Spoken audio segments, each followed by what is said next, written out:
kasus yang sangat memusingkan kepolisian FBI. Kepolisian FBI.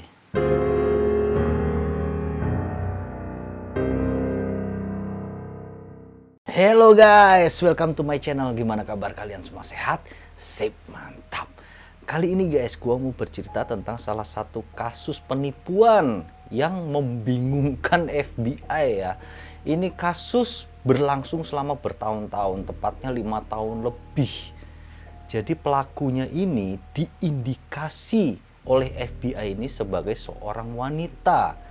Karena dia canggih ya, cara nipunya itu hebat dan korbannya itu ratusan lebih, sampai dijuluki oleh FBI ini sebagai Ratu Penipu Hollywood atau Queen Hollywood gitu. Jadi ini canggih banget nipunya. Orang ini atau Queen ya, Queen berarti cewek ya. Cewek ini udah nipuin orang-orang artis, calon artis. Jadi orang-orang yang bermimpi untuk menjadi artis sukses. Dia nelpon orang-orang itu dengan iming-iming akan mendapatkan jalan yang lebih mudah untuk menjadi terkenal. Dengan beberapa syarat yang harus dijalani oleh orang tersebut. Jadi dalam kasus ini, orang yang ditipu oleh ratu ini ya, dia harus menjalani casting, menjalani foto-foto dan segala macemnya gitu. Pokoknya urusan film-film gitu ya. Nah, ini dilakukan di Indonesia. Maksudnya gini, orang ini ya, calon bintang ini harus pergi ke Indonesia untuk menjalani casting, untuk menjalani sesi foto segala macem itu di negara Indonesia gitu loh. Gua di sini udah rada bingung ya, apa hubungannya sama Indonesia gitu ya.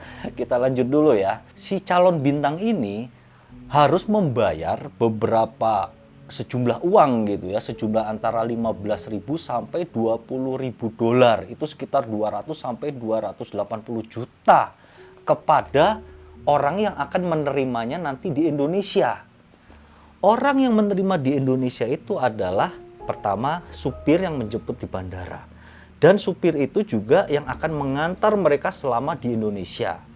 Kedua, ada lagi biaya penginapan, ya, akomodasi itu selama di Indonesia. Ketiga, biaya translator atau penterjemah. Keempat, biaya casting. Kelima, biaya masuk ke tempat untuk casting gitu. Jadi banyak banget, sampai hampir 300 juta itu per orang harus diwajibkan bayar gitu. Setelah itu mereka menjalani segala sesuatunya di Indonesia, mereka pun kembali ke Amerika kan. Nah, pada saat mau kembali ke Amerika, mereka kembali dimintai biaya untuk kembali ke Amerika. Setelah sampai di Amerika, ini orang tidak ada kabar selanjutnya. Jadi nggak ada follow up-nya gitu, terus harus gimana gitu loh. Itu nggak ada kabar sama sekali dari si ratu atau si perempuan yang nelpon dia awal tadi itu. Makanya mereka mulai berpikiran bahwa anjir, gue ketipu gitu. Nah, ini dialami oleh ratusan orang ya, banyak banget yang diperlakukan seperti ini gitu. Sampai akhirnya beberapa orang memberanikan diri untuk melapor ke kepolisian di Amerika.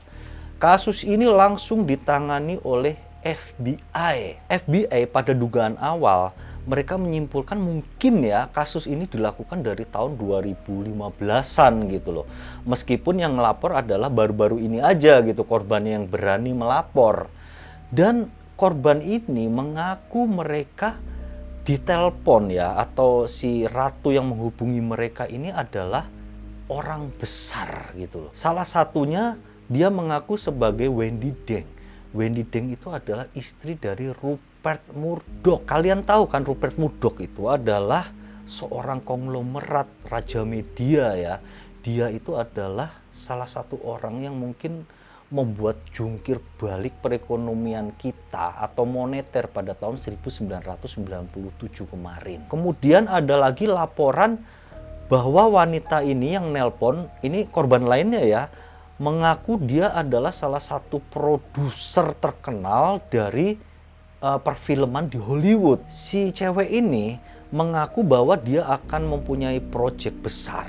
Jadi proyek film besar seperti judul Man of Steel, terus film judul Blockbuster, seperti itu ya. Jadi si calon-calon artis sama aktor ini diiming-imingi untuk ikut proyek dia gitu loh. Hingga kemudian berdasarkan dari laporan-laporan para korban ini, FBI pun mulai melakukan investigasi. Mereka mulai dari saluran telepon yang digunakan oleh si ratu penipu. Mereka menelusuri sampai akhirnya menemukan ternyata sambungan telepon yang dilakukan oleh si ratu penipu itu bukan berasal dari Amerika Serikat, tetapi berasal dari negara Inggris. Hingga mereka pun menyelidiki data-data orang yang kira-kira mencurigakan di Inggris. Berarti mereka udah kerjasama ya dengan kepolisian Inggris gitu kan. Mereka menyelidiki orang dengan latar belakang yang penipu gitu. FBI ini menyelidiki warga negara Inggris yang mempunyai hubungan dengan Indonesia. Kenapa begitu ya? Karena memang korban-korban ini kenapa kok diarahkannya untuk syuting, casting segala macam itu ke Indonesia?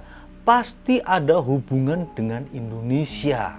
Makanya akhirnya kan mereka menyelidiki sampai mencari data-data di KBRI London ya, KBRI Indonesia yang berada di London itu kira-kira siapa orang-orang yang dicurigai gitu. Cuman pada saat itu memang data itu nggak ada gitu, yang orang berlatar belakang penipu itu nggak ada gitu ya. Hingga akhirnya ada satu peristiwa yang membuat kepolisian atau FBI ini curiga kepada seseorang. Jadi orang ini bernama Hargobind Punjabi Tahil Ramani. Dia ini adalah seorang blogger, sebenarnya orang baik-baik saja gitu ya kalau di mata masyarakat umum. Dia blogger makanan di Instagram yang cukup terkenal. Dan dia sempat diwawancarai oleh media Inggris di sana. Dia juga mempunyai usaha makanan di Inggris gitu. Pada saat dia diwawancarai, ini si Hargobind ini ya, dia itu kan mengaku bukan warga negara Indonesia gitu. Tapi pada saat diwawancarai dia sempat keceplosan bicara dengan bahasa Indonesia. Hingga dari situlah mulai dicurigai. Ini orang bukan orang Indonesia gitu ngakunya, tapi kenapa bisa bahasa Indonesia? Berarti orang ini adalah nipu dong, dia penipu gitu kan. Nah, dari situlah akhirnya FBI ini mulai menyelidiki si Hargobind ini. Mereka mencocokkan kembali dengan data di KBRI tentang nama Hargobind ini. Tapi kedutaan Indonesia yang ada di London ini mengatakan bahwa nama tersebut tidak terdaftar sebagai WNI yang tinggal di London, Inggris. Tidak ada nama itu. Jadi siapa sih ini ya Hargobind Punjabi Tahil Ramani ini? Kita coba ulas dari awal dulu ya. Dia ini adalah seseorang yang lahir pada tanggal 31 Oktober tahun 1979 di Jakarta. Memang sepak terjang atau track record dari si Hargobind ini ada beberapa yang mengidentifikasikan ya bahwa orang ini adalah memang seorang penipu. Dia pernah dipenjara di LP Cipinang pada tahun 2007. Saat itu karena dia ini dilaporkan oleh keluarganya sendiri gitu loh. Oleh ya saudara-saudaranya sendiri karena kasus penipuan. Hingga dia dipenjara di Cipinang. Hargobind ini mengaku dia adalah saudara dari salah satu produser besar di Indonesia ya, produser sinetron-sinetron di Indonesia ini. Cuman pada saat itu si produser ini mengaku dia itu bukan saudaranya. Dan bahkan produser ini mengaku dia sendiri pernah ditipu oleh si Hargobind ini. Selama di penjara Cipinang ini ternyata Hargobind ini melakukan perbuatan iseng. Isengnya tapi iseng luar biasa. Jadi dia meneror kedubes Amerika Serikat bahwa ada bom yang akan meledak di kedubes tersebut gitu. Dia meneror melalui email dan melalui telepon gitu. Kok bisa ya ngirim-ngirim email dari penjara, nelpon dari penjara gitu. Itu luar biasa. Hingga pada saat itu si Hargo Bin ini tertangkap gitu. Cuman lucunya orang yang lagi meringkuk di penjara itu tertangkap gitu, kan lucu ya. Dasar nih orang. Selepas dari penjara Cipinang, Hargo Bin ini juga mempunyai rekor buruk. Dia langsung menipu lagi. Saat itu yang ditipu nggak main-main. Penyanyi yang sangat terkenal bernama Enrique Iglesias. Dia mengundang si Enrique ini untuk ke acara yang dia selenggarakan di Indonesia ceritanya kan.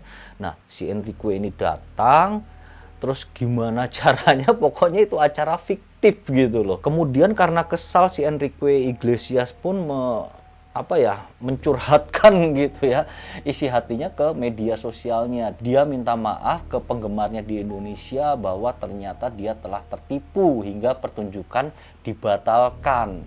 Ya nggak dibatalkan sih, emang nggak ada gitu, fiktif ya. Dan dia ditipu oleh orang yang sudah sering melakukan hal-hal penipuan gitu. Memang FBI ini sempat mengalami kesulitan ya, maksudnya gini. Jadi pertama, bahwa si tertipu dan si penipu itu mereka tidak saling bertemu. Mereka hanya berkomunikasi lewat telepon saja. Dan si penipu ini memalsukan suaranya ya, jadi cewek-cewek itu kan. Makanya sampai dia dijuluki Ratu Penipu. Jadi waktu memberi julukan Ratu Penipu itu memang belum terbongkar siapa pelakunya, ternyata cowok, berewokan lagi gitu ya. Makanya FBI kesulitan gitu. Kemudian penyelidikan terus berlangsung sampai kemarin tanggal 26 November 2020. FBI akhirnya dapat yakin bahwa memang si Hargo Bin ini adalah pelakunya. Mereka minta ke kepolisian Inggris untuk menahan atau menangkap si Hargo Bin ini. Hingga Hargo Bin pun pada tanggal 26 November 2020 kemarin, dia ditahan sementara di Inggris. Jadi dia sekarang berada di penjara Inggris sampai permintaan untuk ekstradisi ke Amerika Serikat itu dilakukan. Hargo Bin ini dituntut dengan 8 dakwaan federal. Di antaranya adalah penipuan identitas ya, atau pencurian identitas, itu jelas. Kedua ada lagi yang sebutnya kekerasan, tapi kekerasan secara verbal. Jadi dia bilang apabila si korban ini atau yang tertipu ini menanyakan identitas dia lebih lanjut atau melanggar kontrak yang udah dia bikin gitu, disepakati, maka dia akan melakukan kekerasan atau ancaman yang secara fisik terhadap korbannya itu. Terus dia juga dijerat dengan pasal penipuan di internet gitu atau IT. Itu adalah salah satu pasal-pasal yang dijeratkan kepada si Hargo Bin ini. Hargo Bin ini diperkirakan telah menipu korban-korban ini sejumlah 1 sampai 1,5 juta dolar. Luar biasa. Jadi cuman modal duduk manis di sofa, terus nelpon, berubah suara jadi cewek gitu. Kerjasama aja dengan orang yang ada di Indonesia ya, yang pura-pura jadi supir, pura-pura jadi penerjemah segala macam kan. Jadi dia ini punya anak buah rupanya di Indonesia. Mungkin segitu dulu guys, kisah sepak terjang dari warga negara Indonesia yang berada di luar negeri gitu. Semoga kisah ini bisa mengisi hari kalian saja. Terima kasih atas perhatiannya. Thank you and see you.